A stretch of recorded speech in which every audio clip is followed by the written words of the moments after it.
Hey guys, I'm Aussie Expat. This is the Aussie Expat 2 channel. I'm turning 40 this year, so let's cue up the well-planned midlife crisis.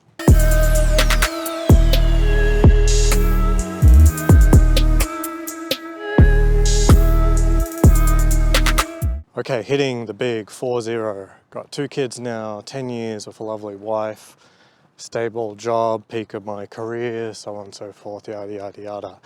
But like most people at my age, we're now thinking, what the hell do I do with the peak of my career and earning power and potential and so forth? Do I get a sports car? Probably not. Have had my eye on a Toyota Supra and 1997 Mark IV, that sort of thing, since I was a kid. I'd love to get that. Thankfully, that isn't the kind of thing that really breaks the bank for me. So if an opportunity comes up, then I would take it. But that is unlikely to happen. These things are actually quite hard to get in the condition that you want. Even on something like Doug DeMuro's Cars and Bids, I've only seen 2 Supras listed there in the last 10 months. And so, I'm not really sure where these were good examples of these things are actually being traded. Aside from that, the minivan suits me well. Maybe in 3 or 4 years when hopefully I can start hunting with my son, I'll need something like a truck, but I'm not going to jump in right now. I think a lot of these trucks that are going around right now need to drop in price by a lot more. And there's no need to buy that early. In the last few years, with the addition of kids, it's been very difficult to say zero compromise on the things that I do. Everything is a compromise these days. So I used to be really stuck into golf, then I was really, really into competition shooting. Prior to that, World of Warcraft, progression rating, I would do everything with a lot of obsession. And in reality, in the last 4 years that I've had my son, I need to not be obsessed with that, because being obsessed with something like that means sacrificing time with your family and sacrificing your relationships. I don't mean, till they're zero, but I mean, there's no balance there, and that's what's implied. So I've been setting more realistic goals for myself for quite a while. Last year, the goals were very realistic. On golf, I just wanted to maintain. I didn't even really do that. I had quite a few practice sessions and 2 rounds of golf, but that's barely casual. I did have a goal around programming some more, and I did have a site that I started to maintain. However, work changed a little bit and I got to do a lot more of that kind of programming stuff for actual work. So thankfully I was able to channel my hobby aspect, the thing that I love, programming, back into actual useful, productive labor for my employer. One of the things that's been quite obvious is that my passion for watches really peaked up during COVID. And while that was always there in the background as something that I wanted, but it wasn't until, basically COVID that I started looking at realistically pulling the trigger. And it really did occupy my life for 2 years, the obsession, right? But it's a very low cost obsession in terms of time. The main aspect of the watch hobby is just wearing it. It doesn't take any time at all. Now, I did get heavily involved in the AD game, and that does take time, but I found it fun. It's kind of glamorous. You go into the strip, have some fun, powwow with the Rolex AD, and made a very good friend there ultimately. Had a lot of fun. And that's something that, should I stop buying watches or they end up leaving that job, I would hope that we can maintain that friendship. I think what we've got there is a little more than just a client relationship. You never know until it ends, right? Whether or not your relationships will survive a change of context. I've done my very best, I think, in the last few years to maintain relationships that I've got, even though they might be remote and the contexts have changed. I think I have a few solid friends from Seattle, but certainly my European friends I've grown away from, although I would also potentially say that I didn't have the closest of friends in Europe except for one. One that I do bemoan a little bit is my childhood friends growing up in Australia.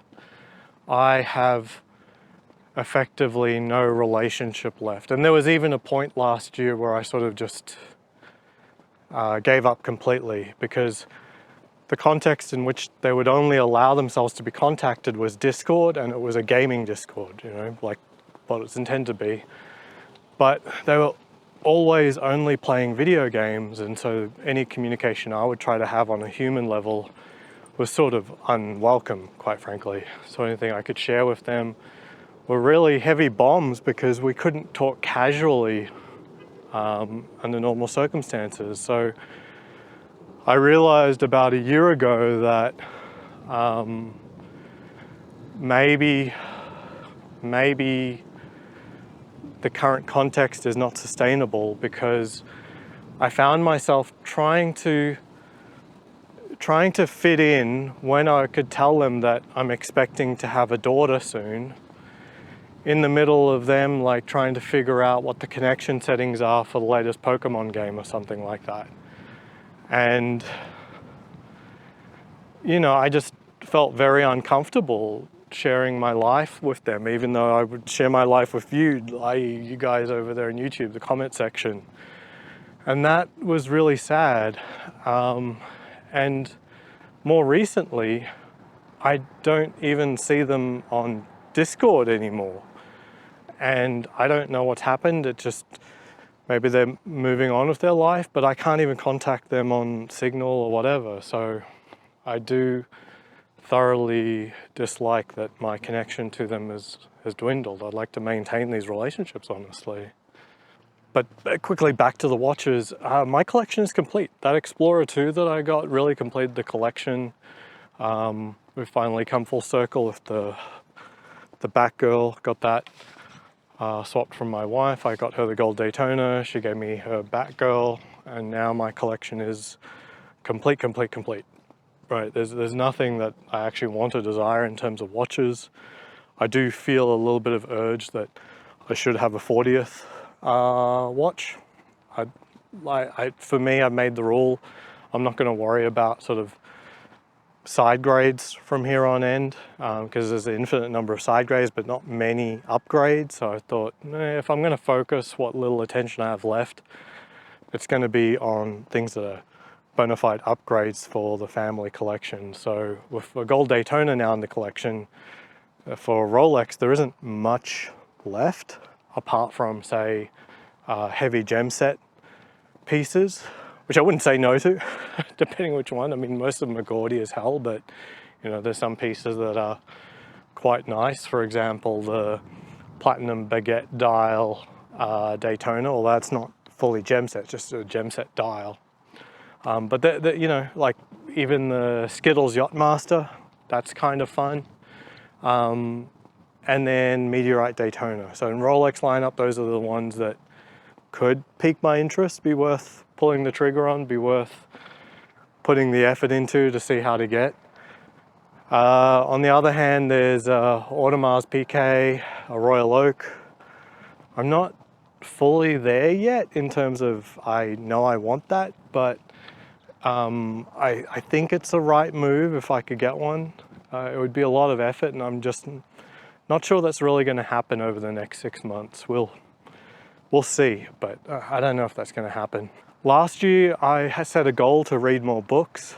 I did get a couple of books out of the way, but realistically, with the daughter coming in, you know, I'm not going to meet my goals on that one. I think one of the things I've become distinctly aware of is we're now like 3 years, I think, basically being cooped up at home. And I'm sort of distinctly aware that 99% of my entire life is basically within the walls of my own home, because I'm a remote worker. And I wouldn't have it any other way. I would not exchange, oh, let's go to the office. But there is an aspect of claustrophobia setting in where I don't even have daycare to drop Junior off at anymore. There'll be a week at a time where I might not even leave the house. And so it makes me distinctly aware that, like, if there's any value to add to my standard of living, it would be to the house that I live in or the activities that I can do with my kids. And so there's some acute awareness that maybe I need to buy a house again, not because it's an investment, but because in buying a house, it's one of the only ways that you can get what you want at a certain standard, because at a certain price level, it's not worth it for investors to rent out a property. So for example, if the current place that I'm in is worth, say, $650,000 on the open market, and I say, this house that's, you know, closer to $1 million is a real nice upgrade in quality of living. Well, okay, how about I just rent that?